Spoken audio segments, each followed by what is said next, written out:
Lynda Kinkade, welcome to CNN Newsroom. We begin with the breaking news out of Hong Kong, where thousands of demonstrators have defied a ban, returning to the streets to protest for what is the 13th consecutive weekend. We've been watching some intense scenes play out. Just a couple of hours ago, protesters setting fire to a makeshift barricade in the city centre, a massive cloud of smoke billowing into the sky. And earlier, police sprayed protesters from water cannons. The water dyed blue to make it easier to identify protesters for later arrest. The officers have also been firing tear gas, while some protesters have been throwing petrol bombs at police. For the latest, I want to go to Paula Hancocks, who is live in Hong Kong. Paula, we saw last hour, as I mentioned, massive fires. Take us through what you're seeing right now. Well, Lynda, those fires for the most part have now been put out. This was the area where the fire was burning just a little while ago in Causeway Bay. This is one of the high-end shopping districts of Hong Kong. It's certainly nothing like that tonight. Now, things have definitely calmed down somewhat here.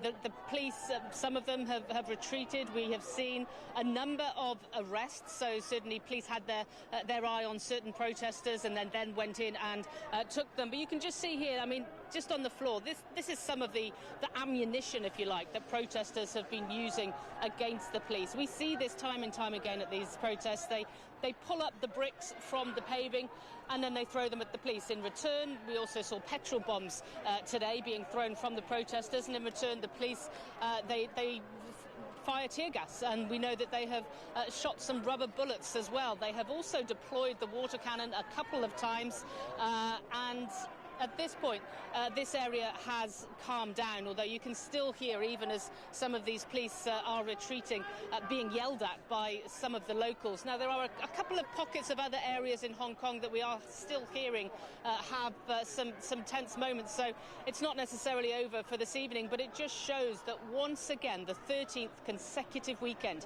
in this city, we are seeing violence on the streets of Hong Kong. As you say, Lynda, none of these protests were approved by police today. The main Civil Human Rights Front group, which is the one that organises hundreds of thousands onto the street in very peaceful protests, they were denied the right to assembly and to march today because police were worried about civil unrest. So they called that march off, but people still came out onto the streets. It was peaceful earlier, but then more hardcore elements stayed later into the evening, as we are seeing time and time again, and that is when the violence starts. Lynda. Paula, this movement seems to have a lot of support given the scenes we've seen, the number of people that have come out to protest. But just what sort of percentage are these hardcore protesters, these protesters that are resorting to violence?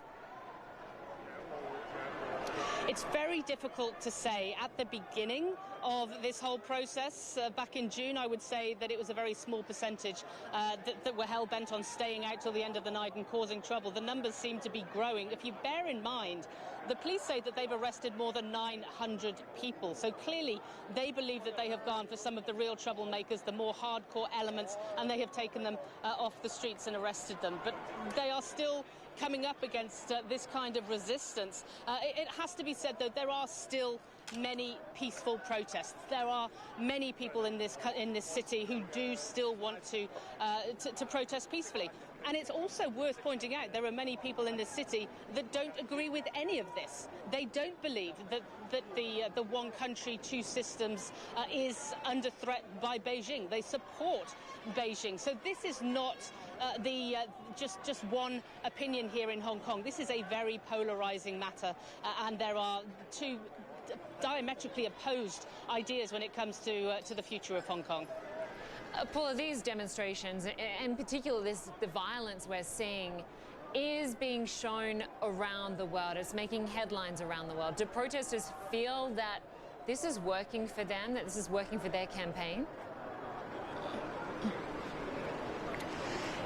Well, it's very difficult, Lynda, to talk about protesters as a single entity. There are so many different groups that are involved in this. There are so many different entities involved in this.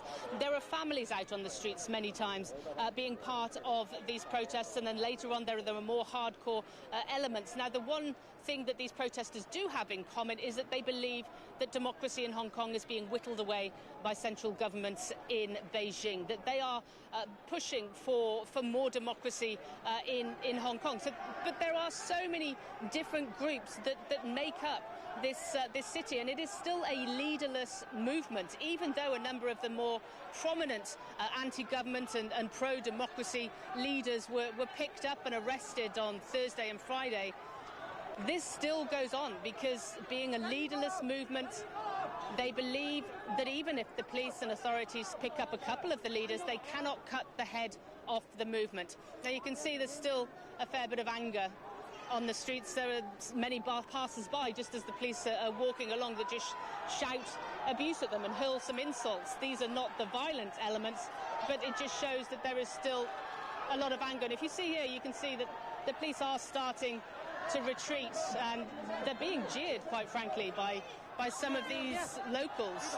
Now, these, in many cases, are people that didn't necessarily come out here to protest today. They are just taking an opportunity when they see it to hurl abuse at the police, and it just gives you some kind of idea of how passions are inflamed here, how determined some people are to make their voices heard. Now, of course, unfortunately, it does manifest itself time and time again, and more so as we go on into violence and into these kind of reactions that we are seeing on the streets. But it doesn't undermine, to many of these protesters, they believe, the message that they have, that they want Beijing to listen to, they want Chief Executive Carrie Lam to listen to, that they want more democracy. Now you can see the riot police here appear to be getting into the vans, they appear to be leaving this area, and they're being jeered. Lynda? Yeah, you can't imagine, Paula, how hard it is for those police officers who are turning up week after week, seemingly with no end in sight to these demonstrations. If you can talk to us more about the response from China, because we have seen that military build-up recently.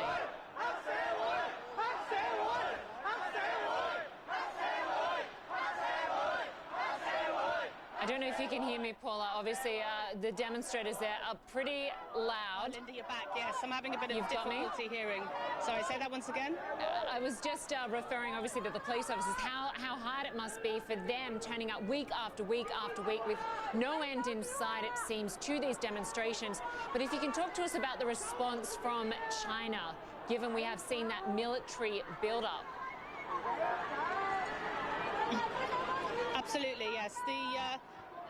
The troops are still on the other side of the border, as far as we know, in Shenzhen. The Chinese government and authorities have been at pains to make sure that these protesters here know exactly where they are. We've seen a number of these propaganda videos showing that they are training for just this kind of occasion, just this kind of riot, showing the force of these police up across the border.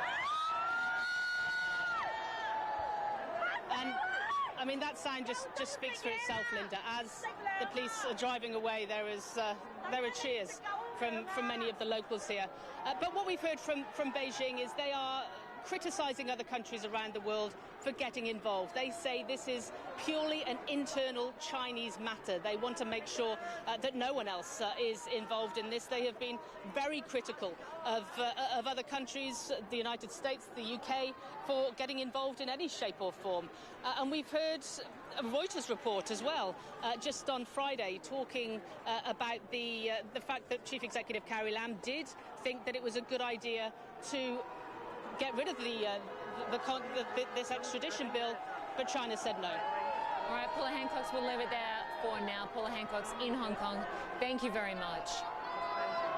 Well, as Paula mentioned, there has been a new crackdown on activists with more arrests. On Friday, 7 were arrested, including prominent campaigner Joshua Wong. Wong and other activists were also released on bail on Friday. And later in an interview with CNN, Wong said protesters are not just trying to put pressure on Hong Kong's government, but also mainland China, which he says is really the one calling the shots.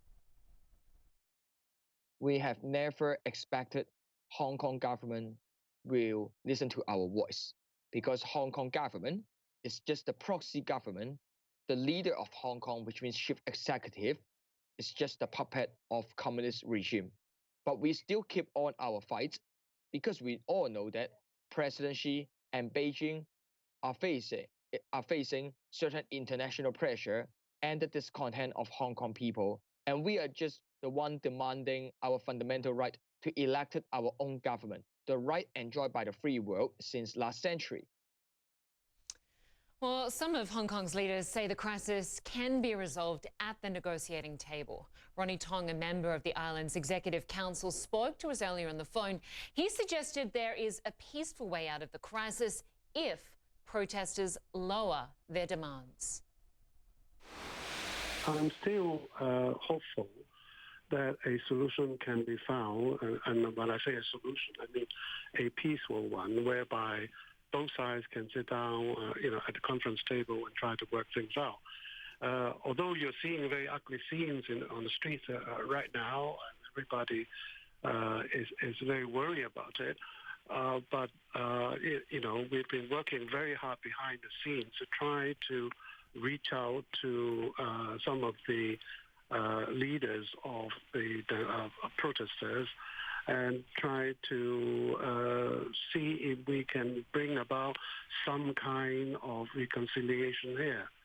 The most difficult part that we see is that of the 5 demands, which they claim is all or nothing, they are testing our determination to hold on to the rule of law here, because at least 2 of the demands, I think, is a direct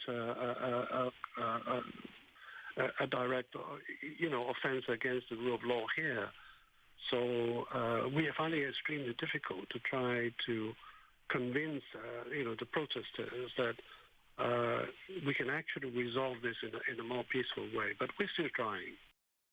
Still trying there, 13 weeks on. Tong also questioned the narrative the protest movement is leaderless, saying the protesters' strategy shows there should be some leaders behind it. Well, it's also a day of protest in Britain as people came out in force not only in London but in towns and cities across the country protesting the suspension of Parliament. Demonstrators accused Prime Minister Boris Johnson of trying to limit debate on his Brexit plan to withdraw Britain from the European Union with or without a deal. Well, our Nic Robertson is live at Downing Street, and we've heard this protest today, Nic, described as stop the coup, defend democracy. Is that what is at stake? Bring down Boris is another one of their chants. Shame on Boris has been another one. It's been, and you can see behind me, it's quite empty here now, and that's Downing Street just over here, obviously Boris Johnson's home, his office. Perhaps several thousand protesters were down here a little earlier. And in stark contrast to what you're seeing on the streets of Hong Kong, of course, here it's been a very, very peaceful protest. People we've been talking to here, pensioners, I've talked to parents who brought their children along to the protests, and some of them are saying to me, this for them really isn't about Brexit or not Brexit, leaving the European Union or not leaving the European Union. This, they feel, is wrong of the Prime Minister to close down Parliament for 5 weeks when they feel that this is an important time for important issues such as Brexit to be discussed. So there's been a lot of different groups down here today, I have to say, but the common message has been a message to the Prime Minister that if people, and many of the people here were against Brexit, the message has been very clear that they disapprove and don't like the way the Prime Minister is handling his office at the moment. There have been other protests across the country, as far north in Scotland as Aberdeen, in the southwest, the country, Plymouth as well. We were expecting protests in maybe as many as 20 different cities. But what we have seen, and this is very clear, the numbers have fallen way, way short of what the organisers were hoping for. They were hoping for hundreds of thousands, and really down here, in the main protest, you might say, in the country, in London, it's only been a several thousand, Lynda. Right, okay, so certainly much lower, but there is also a legal showdown playing out as ways people are trying to end this suspension of Parliament. Talk us through how this is playing out in the courts. Yeah, there are essentially three different efforts to put a block on this prorogation of Parliament.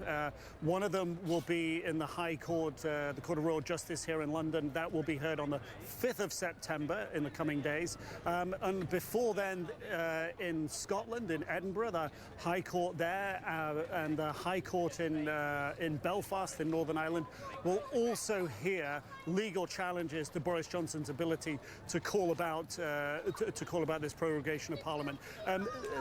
It's not clear how long it will take them to fully rule on all these cases, and will the cases then end up going to higher courts? There's a possibility of that as well. But the reality is there's only a short amount of time that these legal challenges have to actually stop the prorogation of Parliament, which will happen the week after next, between the 9th and the 12th of September, and then Parliament will be essentially ended, beginning again the 14th of October with a new Queen's speech, and only just a couple of weeks then before what could be a hard Brexit. All right, Nic Robertson staying across the door for us in London. Thank you so much.